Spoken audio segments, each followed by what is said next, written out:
Good evening, everyone. Thank Ramesh for giving this opportunity and Shishna introducing me. I thank all of you for having come here to interact on the National Scientific Camper Day. I hope this is the only day which doesn't clash with the International Day. For all other days, whether it is a National Science Day or any other day, you have one national day and one international day. And for this particular day, we don't have any competition with them international day. This national temper day, although we are discussing now, started it is sad note when Narendra Dabholkar was murdered.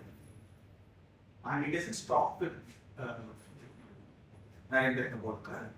It spread to Govind Mansari, Kalmukhi, and finally with Gauri Lankesh. I hope, thanks for the movement that started after Gauri Lankesh, that we have a small pause. There is no series of murders.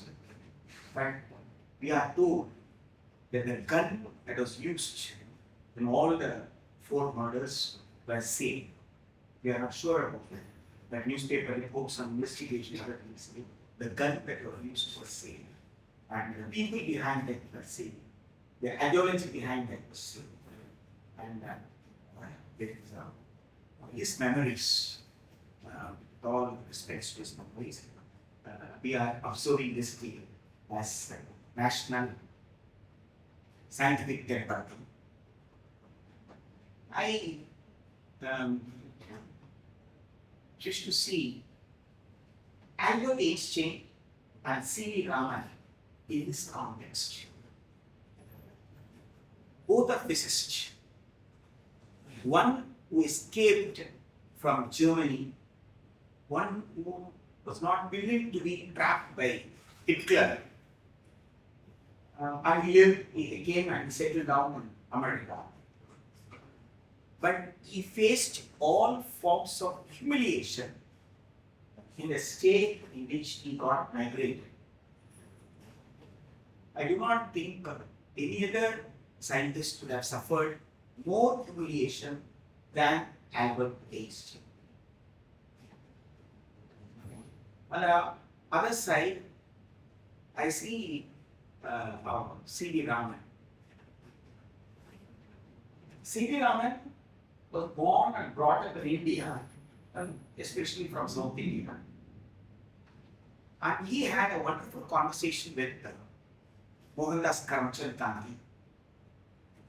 Mohandas Karamchand Gandhi, already a father of nation at that time, at that point of time, he was a Mahatma, he was a big figure. And now there is an interaction between these two persons, and there was another biologist also present in this conversation, where Gandhi is talking about religion mapping people. And so C.V. Raman, he was not Sir C.V. Raman at that point of time, C.V. Raman. He said, I hope religion cannot unite people, but science can. Gandhi is a very humorous person. You need to be humorous and witty to be a good lawyer. He's a very humorous person. He asked, how do you say this? He said, all men of science are brothers. In this context, when he said all men of science, we should not say he left out women. At that point of time, it was more masculine approach. And now, if you want to say people, all people of science are brothers and sisters. And now, Gandhi is asking, on the converse, if they are not men of science, what will happen? And C.V. Raman said, if opportunity is provided, everybody can become men of science. I think so. This dialogue between Gandhi and C.V. Raman is more important in the present context. And on Albert Einstein, McCarthyism was the order of the day in the United States. one of the teacher was called for interrogation by McCarthy wrote to Einstein and asked him, should I attend this Inquisition? And Albert Einstein, very clear on that. He said, if you are going to be directed how to teach in a classroom, then a teacher in you is already dead. Then whether going and attending or not is something you will accept that, then the teacher in you is dead. So why should you accept that? That's the response that you get from Albert Einstein. With this response, in the end of the letter, he says that this letter can be made public. Once it came out in the newspapers the next day that Albert Einstein responded in this way, then McCarthy was very, how you would have reacted to the moment. We say that this man is an anti-national, anti-American, anti-government. He has been working all these days, now he has proved that. Now Einstein came out with another strong letter. He said that I am ready to go to jail. I'm ready to, you can take me to prison, you can accuse me, you can do whatever you want, but I can't go. And he gave a call to teachers and students to stand against McCarthyism. I think so. So C.V. Raman and Albert Einstein stands before us. It's a great leaders in challenging whatever challenges that we face in our times. Challenges in our times may be different. Our next generation may face a different kind of challenge. Whatever may be the challenge, these figures stands at once. And I see Kalbuki or Lankesh or Govind Bansare or Narendra Dabholkar on the lines of these two figures. Coming to the Indian context, I'm talking about scientific temper. Many people understand anti-religious is scientific temper. I don't think so. There is any connection between religious belief and being a person with scientific temper. I would say Sir C.V. Raman did not belong to any religion. He was born in a religion, he belonged to a religion. Even then, you can even go a step further and say he was born in a caste and he lived in a caste. But at his death, you evaluate a person only when he dies. At his death, he gave an instruction that no ritual should be performed and his body should be buried. You know the caste in which he was born, normally they burn, they cremate, they don't bury. But he insisted on burying and he insisted not performing any ritual. I think so, as a physicist, he lived not only as a teacher, he's a very good teacher. He did not live only as a teacher, but he also lived a life of a scientist. He was a man of science by himself. He was a man of science by himself. He practiced what he taught to others. Being religion sometimes doesn't mean you pray to God. You may be a highly spiritual person. Spirituality may be sometimes minus God or with God. You cannot, it all depends upon individual's experience. When you talk about Babasaheb Ambedkar, many people say that he got converted to Buddhism. When you say converted, conversion takes place from one form to other. Solid becomes liquid. Did he get converted like that from one religion to other? It's a big question. For him, Buddhism was a starting point of Marxism. He thought Buddha spoke about material life, materialism, what Marx spoke in 20th century. Buddha spoke some 2,500 years ago. So according to Babasaheb, If Marx was there before 2500 years, he should have been Buddha. And if it was Buddha after 2500 years, it should be Marx. So it's an evolution. It's an evolution, traveling, starting from somewhere. Because during the time of Buddha, there is all types of superstitious beliefs. They believe in God. They practiced various rituals. He questioned everything. He negated everything. And he said, for every problem that you face on this earth, you can have a solution on this earth. He said, go to people, have dialogue with people. People have questioned and people have answered.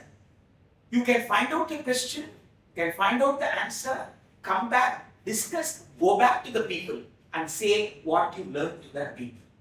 This is the pedagogy that was adopted by Buddha. And you can see this pedagogy being adopted by Paulo Freire when he questioned our system of education as a banking system and he proposed a dialogue method later. Now, what did really Buddha do? He moved away from ritual. He moved away from image works, the idol worship.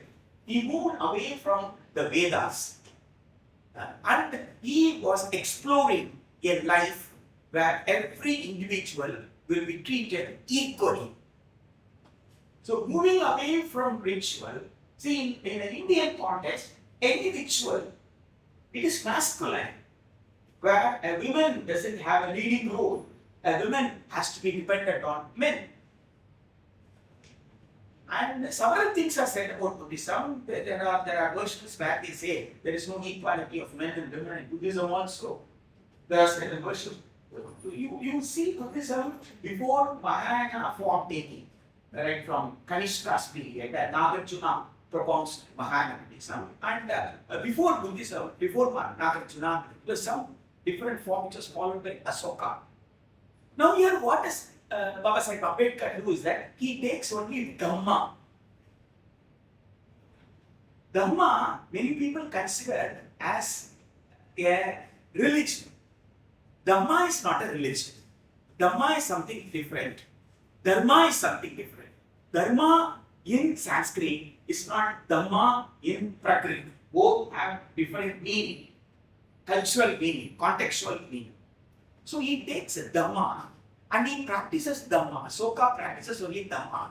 And Baba Sahib also practices only Dhamma. He does not practice it as a religion, or he considers Buddha as an incarnation of God. So that only I say that it is not a conversion, it is evolution.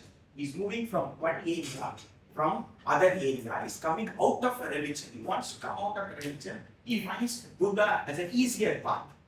And where does he want to lead us to after going to Buddha? He wants us to travel to the scientific world, where you can find scientific socialism, where you can have scientific temper. Why does he like scientific temper? Why does he like scientific socialism? Because only when you have a scientific temper, then you will treat each other person as your equal. If you believe in a God, you will not treat another person as an equal in India. Because in India, God created you as a Savarna. You are Avarna or Savarna. Who created? It is God created. Then how can you do away with that birth? You have to accept that birth. So if you want to question that birth, then you need scientific temperament. This scientific temperament day doesn't confine itself to the superstitious beliefs or superstitious activities alone. Scientific temper day talks about gender equity. Scientific temper day talks about social equity, cultural equity, diversity in food and other activities. So we should not confine ourselves when we talk about the scientific temper to 51AH. So 51AH should be read with Article 14, Article 21 and Article 17. That is how I interpret. I do not know how much of you will agree with or disagree. Only disagreement will lead to a healthy dialogue. And I want you to disagree. And that should lead to a very healthy dialogue. I have a little bit problem. See, you say India is ruled by law. Law governs us. And what does law say, the constitution say? It says justice, social, political, economic.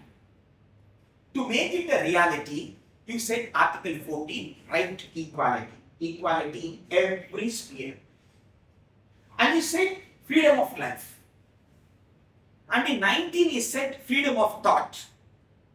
So in 19 you give freedom of thought, you give freedom of expression, and you kill the Narendra Dabholkar. And an activist who wanted to vigorously fight against the killing of Kalburgi is shot dead a few weeks when she proclaimed that the movement is going to be very stronger, it's going to be a people's movement. How does it happen? You gave a freedom of expression, you gave freedom of thought. I thought, and whatever I think, I am trying to express to you. But when I express to you, I am being killed. And the killer is not punished even after a decade. Killer is not punished after a decade. And in some cases, these poor killings, the accused is let out on bail. I do not know why State Swami was not let out on bail, even after he says that he cannot drink sip water. Okay. But this gentleman is out on bail, and someday suddenly court says, no, he should not be out of bail, you should take him inside. After a few years, he is again taken back to prison. So Article 21 talks about freedom of life, and the Supreme Court says freedom of life means life with dignity. And Article 14 says right to equality. Article 19 says freedom of thought and expression. Now what does Article 17 say? Article 17 says untouchability is abolished. It says untouchability in any form, untouchability is in any form is a punishable offense. Untouchability in any form is a punishable offense. Now I have A and B. A is a human being. B is a human being. According to the social values, A is born in one caste and B is born in another caste. Now A wants to become a relative of B. He wants to become a cousin. He wants to become an in-law, whatever it may be. A wants to become a relative of B. Now I say, no, A is untouchable to B and B is untouchable to A, so they cannot become relative. When I say this, does not Article 17 come into force? Article 17 says untouchability in any form is a punishable offense. Now I say A cannot become a B, A cannot become the relative of B because A is untouchable to B, B is untouchable to A. So accordingly, according to Article 17, it's a punishable offense. But why such discussion doesn't take place? If you agree, yes, it is a punishable offense, then you cannot say caste. You cannot mention caste. So this discourse, I think so, should take place on the scientific temper day. When we say in the name of God, women are cheated. You take almost all serials that is happening, the dramas happening, the televisions, web series or TV series. Everything is based on the Mangal Sutra. Everything is based on the Kumkam, the Tilak. Everything is based on you admit a person in a hospital, but doctor is not treating. The patient attendant paying fees to the hospital, but the patient attendant is dancing in the temple.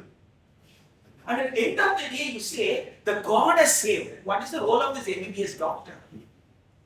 You have NEET, you have PG NEET, you have UG NEET, everything. But the doctor cannot save a patient. The patient attendant, after paying to the doctor, he has to pay to the doctor. Only after paying to the doctor, he or she has to go to the God. And God will ensure that the patient is saved. Because God will enter into the body of the doctor after doctor gets the payment. Now there is a double payment, you see. Payment is made to a doctor and a payment is made to a Undi also in a temple. God is also being paid here. Doctor is also being paid here. And doctor is ensuring that you pay to the doctor. God is ensuring that you pay to the doctor and then come and pay. Then only he will come and save you. This is not in 21st century. And who is doing this? A PhD holder is doing it. Who is doing this? People who have learned science. So there is a difference between people learning and teaching science and people living a science life, a scientific life. That is why C.V. Raman was very careful to say, all men of science are winners. So what we have to question ourselves is that, are we men and women of science, or are we individuals who study and teach science? There's a big difference between being a science teacher and being a person of science. So in the scientific temper day, we need to understand the capitalist, I don't name anybody, I don't mean anybody. The capitalist one who wants to accumulate wealth. For accumulating wealth, he wants to take the labor of others, or he wants to keep others under his own control. So for that, the easiest way is to make a person believe that God has created you as a labor and me as a owner, or whatever name you can call, employee. You are an employee, I am an employer, or I am an employer, you are an employee. I have to believe that. So once I believe that, I will not question it. And here only our great karma comes into the karma that is being preached by our Lord Krishna. A very nice God, very nice Lord. He simply says, you want to kill your brother? Don't worry, you can kill your brother, because one who is killing is Krishna and one who is going to be killed is also Krishna. So why are you bothered about that? It's a very simple way of saying. When you suffer, Lord Krishna says, one who is suffering is also Lord Krishna, and who is perpetrating that, who is imposing, is also Lord Krishna. So I have nothing to blame. So when I give a crash on your face, you will not feel the pain. You should not feel the pain, because it is Maya. In Maya, the pain is an illusion. Me beating you is an illusion. You getting beaten is an illusion. And how long we are going to believe this? And when it is being taught, there's a big army, and one end of an army, there are soldiers standing. The other end of the army, there are soldiers standing. That war is going on for days. And in the middle of the army, middle of this war, he is giving this kind of a discourse, and the entire army is listening. Now the entire world is listening. Not only the entire army. Who is listening? A UN scholar is listening. A ISRO scientist is listening. A NASA scientist is listening. Not only listening. This NASA scientist, ISRO scientist, is practicing karma. He is accepting the karma or Maya, what has been taught. I think so. This National Scientific Temper Day should be an opportunity to question this karma, to question this Maya's concept. Why I am talking this in Krea University with the teachers and students here? Because in Allahabad University, just a few years back, just some 20 months or 24 months back, Allahabad University, that's last academic year, Allahabad University has introduced Bhagavad Gita in MBA, Master of Business Administration, will be based on Bhagavad Gita's karma. They have given certain explanations for that. They said that the present MBA or present management studies does not address issues like COVID. Okay, where had many people closing down their business, they lost money, the economy came to a standstill. They say there are answers for all these questions in karma. Go to the Krea University website, you will find. And then I searched where are the textbooks. I got the textbooks written 4 or 5 years before itself. Course for MBA on Bhagavad Gita. And they say, you should accept what has been given to you. If you are supposed to die in COVID, it's God's will. If you lost a job, it's God's will. The labor doesn't get good pay, it's God's will. It is karma that makes you work as a laborer. It is karma, one who makes a person to be a manager. A manager does his karma and a laborer does his karma. Once you accept this karma, there won't be any clash between the manager and the laborer. Everything will go on smoothly. So there is a solution there for them. They have found a solution there for them.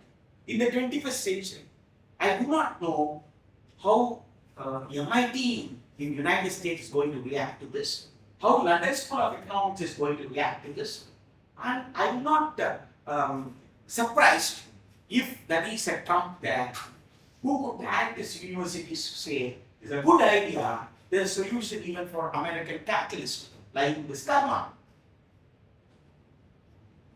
Because we saw modernism. Modernism provided schools, colleges, modernism provided us associations. We came together, we started living together, we had a bargaining power together. Then we saw postmodernism, which questioned forming unions, forming associations. They did not want us to be guided by a philosophy. They said that if you are guided by a philosophy, you accept an ideology, then your individualism will be lost. So individualism was promoted in the postmodern era. There was much of discussion on modernism and postmodernism. Without any discussion came post-truth. Crossing the post-truth phase, today we are living in a gaslighting era. There is a psychology professor here, and this gaslighting is a very interesting thing. It started as a novel in Italy in the 30s and came out as a picture, as a cinema. And later in 2000, gaslighting was accepted by the psychologist as a psychology, it's a branch of psychology, which has spread into from individual suffering to social and political area. In this gaslighting, there is a perpetrator and there is a victim. What does the perpetrator do? The perpetrator gains your confidence. You believe in the perpetrator. The victim will be made to lose her or his self-confidence. See, I have learned physics or chemistry or biology or whatever may be the subject.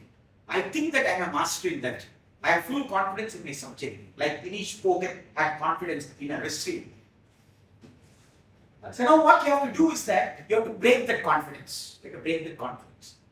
This person, this victim, should become a dependent. And now this perpetrator will ensure that this victim does not believe any other person who is really guiding him in a good path, really providing comfort. This victim will believe only the perpetrator and not anyone else. Not a close relative, not a friend, not a neighbor, nothing. So once that confidence is gained, the perpetrator gains the confidence of the victim, then the victim will suffer. People of Ayodhya became a victim of gaslighting. They allowed a building to be demolished. They allowed another building to be built. They were silent. They did not know anything happening. They are the victims. Victims suffered. When did the victims suffer? The shops that they were having, the shops were selling the porridge during Ramzan days. The shops were selling flowers during Fridays for Lord Rama. Okay. The shops were both for Ramzan. Shops were also for Ram's temple. Now, on fine morning, all these shops were demolished. And they said that they will be given an alternative site. In the place of shops came aerodrome. In the place of shops came big shopping malls, big streets, everything. But lakhs of people lost their shops, lost their livelihoods. Now, these Ayodhya people realize what has happened to their life.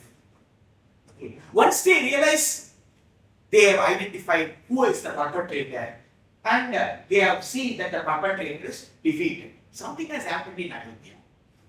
But do we have such kind of a realization in entire India or entire world? See, the master of gaslighting is our Donald Trump. What did he do during the COVID period? He removed the mask. He himself was a victim of COVID. But he had the highest quality drug available to him to save his life. But what happened? Lakhs of people in America died.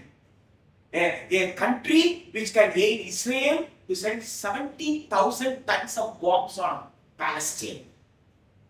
A country which can give arms to any country. It could not save its own people during the days of COVID. So, is it not because blindly believing what Trump said? So, Trump had been a great perpetrator. The American people have been a great victims during the COVID. That's what we saw in the very recent time. I think so. This scientific Templar Day must extend its debate beyond questioning ritualism, beyond questioning superstition, beyond questioning only the religious fanatism, communalism, whatever we call it as. Beyond that, we have to open up a new dialogue, a dialogue in the social sphere where we have to define what caste is. Where we have to define what caste is. What is the definition now given for caste?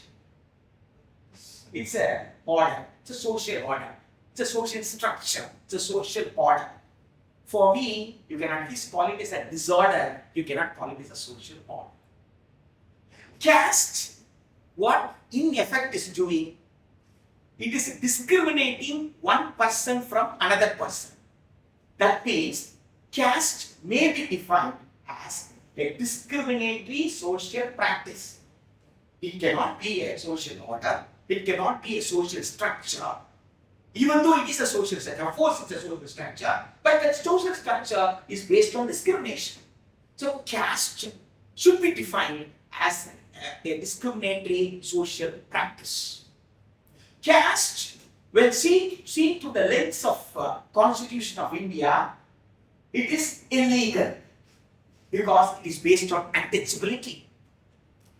Caste, if it is seen through the prism of science, it is unscientific because there is no reasoning for it.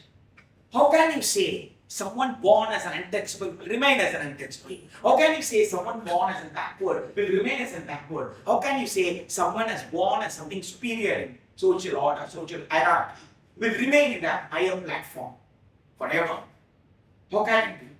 How can you say that a woman cannot participate in certain things where man can participate? How can you say one born as a man cannot become a woman, or a woman born as a woman cannot? Is it not my body? I have a control over my body.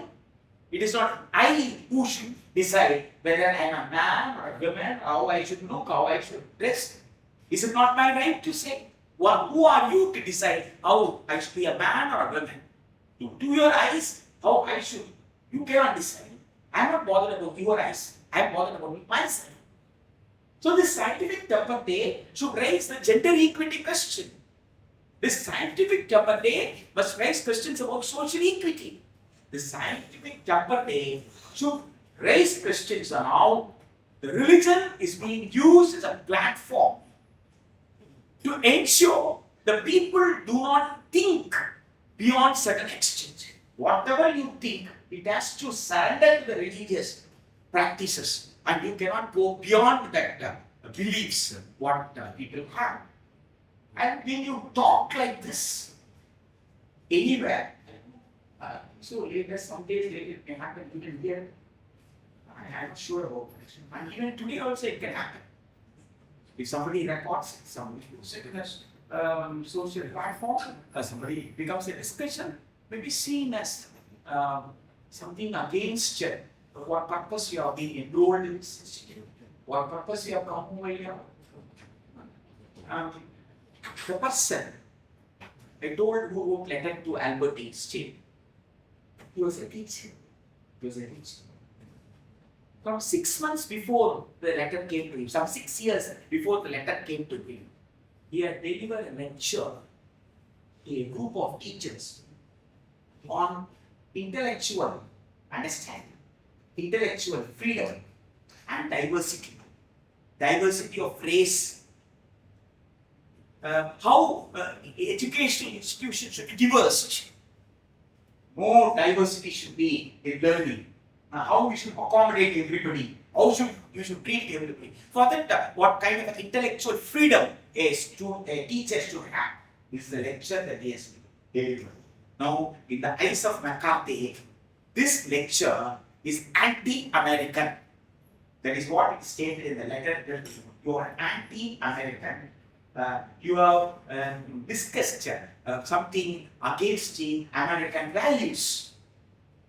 So this teacher actually was taken aback. Is intellectual freedom anti-American? Is intellectual freedom is anti-American government? Is asking for a diversified area, cultural diversity, racial diversity is anti-American. He was confused. That is why he wrote to Albert Einstein. That is how Albert Einstein came to react, and he reacted that you feel diversity is required, it is your duty to talk about diversity, and if they say you cannot talk, you go to jail, get killed. You can do anything, but you cannot give up your practice as a teacher.